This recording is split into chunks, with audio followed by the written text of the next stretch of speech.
ಬೇಕಂದ್ರೆ ನೀವೇನು ನಾವೇ ಓಕೆ ಒಳ್ಳೆ ಪಾಪ. ನೋಡಿದ್ರಲ್ಲ ವೀಕ್ಷಕರೇ, ಈಗ ಗಿಲ್ಲಿಯವರ ಫ್ಯಾನ್ಸು ಡಾಗ್ ಸತೀಶ್ ಅವ್ರ ಹತ್ರ ಹೋಗ್ಬಿಟ್ಟು ಗಿಲ್ಲಿಯವ್ರ ಟ್ಯಾಟೋನ ತೋರಿಸಿದ್ದಾರೆ. ಆದರೆ ನಾವಿಲ್ಲಿ ಕಾವ್ಯ ಅವ್ರದ್ದು ಟ್ಯಾಟೋ ಹಾಕ್ಸಿದ್ದೀವಿ ಅಂತ ಹೇಳಿದ್ರು. ಡಾಗ್ ಸತೀಶ್ ಅವ್ರು ಇಲ್ಲಿ ಹೇಳ್ತಿರೋದೇನಪ್ಪ ಅಂತಂದರೆ, ಇಲ್ಲ ಕಾವ್ಯ ಒಳ್ಳೆಯವರು ಅಂತಂದ್ಬಿಟ್ಟು ಇಲ್ಲಿ ಹೇಳ್ತಿದ್ದಾರೆ. ಆದರೂ ಕೂಡ ಗಿಲ್ಲಿಯವ್ರ ಫ್ಯಾನ್ಸ್ ಧೈರ್ಯನ ಮೆಚ್ಚಲೇಬೇಕು. ಸತೀಶ್ ಅವ್ರು ಎಲ್ಲೇ ಹೋದರೂ ಕೂಡ ಒಟ್ಟಿನಲ್ಲಿ ನಾವು ಗಿಲ್ಲಿನ ಬಿಟ್ಕೊಡಲ್ಲ ಅಂತಂದ್ಬಿಟ್ಟು ಇಲ್ಲಿ ಪದೇ ಪದೇ ಪ್ರೂವ್ ಮಾಡ್ತಾನೆ ಇದ್ದಾರೆ.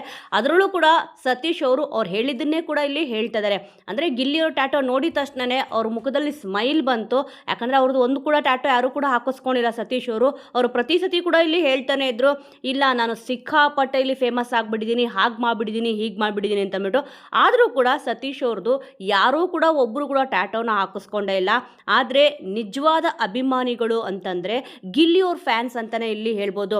ಯಾರು ಎಷ್ಟೇ ಏನೇ ಹೇಳಿದ್ರು ಕೂಡ ಗಿಲ್ಲಿಯವರು ಹಾಗೆ ಹೀಗೆ ಬ್ಯುಸಿ ಇದ್ದಾರೆ, ಆದರೂ ಕೂಡ ಇಲ್ಲಿ ಸಿಗ್ತಾ ಇಲ್ಲ ಅಂತಂದ್ಬಿಟ್ಟು ಕೆಲವೊಬ್ಬರು ಬೇಡದೇ ಇರೋ ಒಂದು ನೆಗೆಟಿವ್ ಕಮೆಂಟ್ಗಳನ್ನ ಇಲ್ಲಿ ಹಾಕ್ತಾ ಇರ್ತಾರೆ.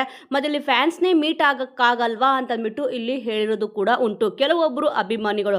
ಆದರೆ ನಿಜವಾದ ಅಭಿಮಾನಿಗಳು ಇಲ್ಲಿ ಹೇಳ್ತಿರೋದೇನಪ್ಪ ಅಂತಂದರೆ, ಗಿಲ್ಲಿಯವರು ತುಂಬ ಬ್ಯುಸಿ ಇದ್ದಾರೆ, ಖಂಡಿತವಾಗ್ಲೂ ಸಿಕ್ಕೇ ಸಿಗ್ತಾರೆ, ವೆಯ್ಟ್ ಮಾಡಿ ಅಂತಂದ್ಬಿಟ್ಟು ಪ್ರತಿಯೊಬ್ಬರು ಕೂಡ ಇಲ್ಲಿ ಹೇಳ್ತಾ ಇದ್ದಾರೆ. ಆದರೂ ಕೂಡ ಏನೇ ಆದರೂ ಕೂಡ ಈ ಒಂದು ವಿಡಿಯೋ ನೋಡಿದಾಗ ನಿಮಗೇನು ಅನ್ನಿಸ್ತು ಖಂಡಿತವಾಗ್ಲೂ ಮಿಸ್ ಮಾಡದೆ ಕಮೆಂಟ್ ಮೂಲಕ ತಿಳಿಸಿ.